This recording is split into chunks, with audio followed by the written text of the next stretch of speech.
ICE killed 2 American citizens in Minneapolis while trying to deport the people who contributed $10.6 trillion more in taxes than they received in benefits. Let me say that again.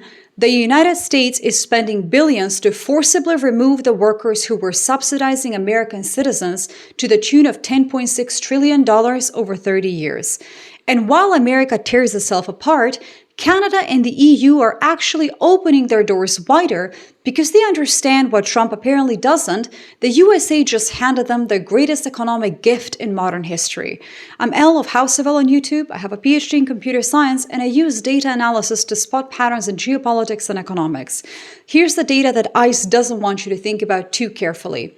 A new Cato Institute study found that between 1994 and 2023, immigrants in the United States paid $10.6 trillion more in taxes than they received in public benefits. It's not a typo, you heard me right, $10.6 trillion more. And because governments didn't have to borrow that money, it actually reduced interest payments by another $3.9 trillion, for a total net fiscal contribution of $14.5 trillion. In 2023 alone, immigrants accounted for $4.8 trillion of US GDP. That's roughly 18% of the entire American economy. So what did the Trump administration do with this information? They deployed 4,000 federal agents in Minnesota, killed 2 US citizens during protests, and are now systematically driving these tax contributors out of the country. On January 7, 2026, ICE agent Jonathan Ross shot and killed Renee Good, a 37-year-old American citizen. On January 24th, Border Patrol agents killed Alex Pretty, a 37-year-old ICU nurse at a VA hospital, also an American citizen. Both were killed during protest against Operation Metro Surge, Trump's mass immigration enforcement operation. And here's what makes this economically catastrophic. The immigrants ICE is targeting are not drains on the system. They're net contributors being expelled while Canada and Europe position themselves to absorb the windfall. When you work in finance, you really learn to ask a very simple question. Who benefits? In this case, the answer is devastatingly clear. Canada and the European Union are the direct beneficiaries of America's self-inflicted economic destruction. Here's the mechanism that most people miss, in my opinion. Immigrants are not just workers. They're humans with thoughts, feelings, and free will, but they're also fiscal assets with a specific value proposition that other countries can now capture. The study that I'm talking about breaks down exactly why immigrants are net contributors. They're more likely to be of working age, they often arrive as young adults and leave before retirement, and undocumented workers specifically pay into Social Security and Medicare while being completely ineligible to receive benefits. Let me just repeat that for a second. Undocumented immigrants pay into systems they can never access. They're subsidizing USA retirees while knowing they will never receive a penny back. Immigrants are also about half as likely to be incarcerated as US-born citizens, resulting in lower prison, policing, and court costs. They're less likely to be in school and generally in better health than the US-born population, meaning lower education and healthcare costs. This is the profile of an ideal fiscal contributor, and the United States is systematically expelling them. If you want to see how US trade policy is compounding this economic disaster, there's a video on screen right now about the trade deficit exploding to 94%. The pattern of self-sabotage is consistent, in my opinion. But now here's where Canada and the EU come in. While Trump creates chaos, they're actually creating opportunity. Canada's express entry system is already seeing record application volumes from skilled workers leaving or avoiding the United States. The EU is positioning itself as a stable, rational alternative for global talent. These are not refugees. These are engineers, nurses, business owners, and exactly the kind of high-value immigrants who were contributing that $10.6 trillion. And the timing couldn't be better for them. In January 2026, over 60 CEOs of major Minnesota companies, including 3M, Target, Best Buy, Cargill, and United Health Group, signed an open letter demanding immediate de-escalation of ICE operations. Why? Well, because ICE was disrupting their workforce, their supply chains, and their consumer base simultaneously. Schools shut down, businesses closed in solidarity with protests, workers stayed home. The Minnesota economy ground to a halt, not because of immigrants, but because of the federal operation targeting them. Just a very quick note, if this kind of economic analysis helps you see what's actually happening behind the political noise, consider supporting the channel through Ko-fi, links in the description. And if you want to develop the critical thinking skills to spot these patterns yourself, my book Awake, the Practice of Critical Thinking in an Age of Self-Lies breaks down exactly how to read between the lines here. Available in ebook and audiobook, subscribers get 10% off, and the first chapter is free using the links in the description.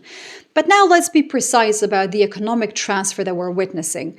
The United States is essentially losing $10.6 trillion in net fiscal contribution over 30 years, $4.8 trillion in annual GDP, workers who pay more in taxes than they consume in services, the exact demographic that funds Social Security and Medicare, and Canada and the EU are gaining highly skilled workers fleeing US instability, tax contributors with a proven track record, workers who will strengthen their fiscal position, and the competitive advantage of appearing rational and stable.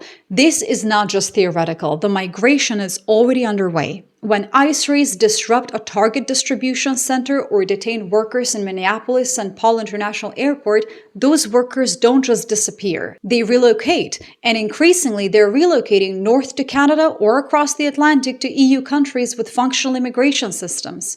Speaking of European strategic positioning, there is a whole video analysis about EU nations pulling their investments back from the US. You're seeing the same calculated distancing play out across multiple sectors.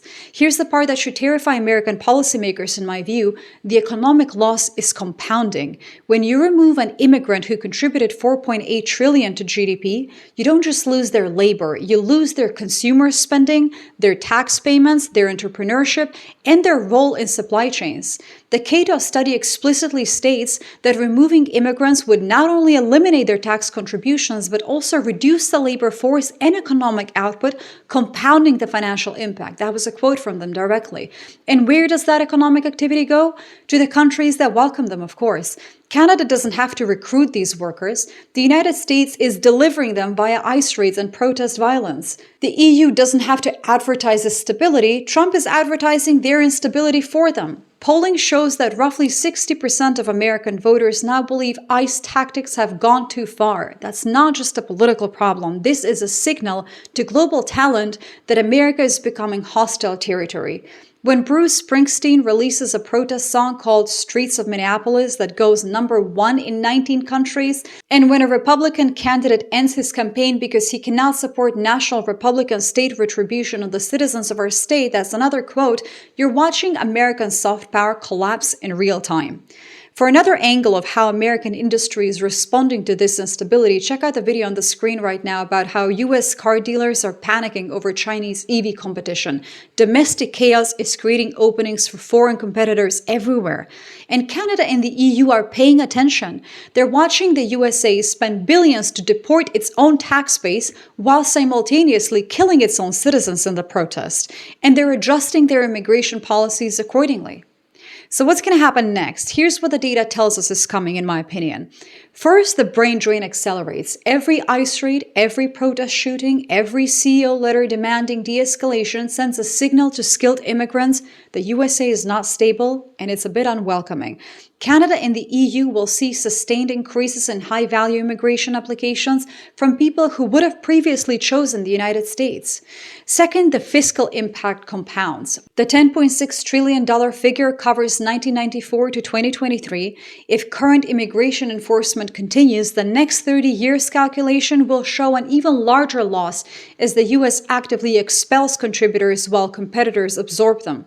Third, Canada and the EU will probably formalize this advantage. Expect streamlined visa processes for skilled workers, explicit recruitment campaigns targeting American immigrant populations, and messaging that emphasizes stability and rule of law, the exact things the USA is demonstrating that it's lacking right now.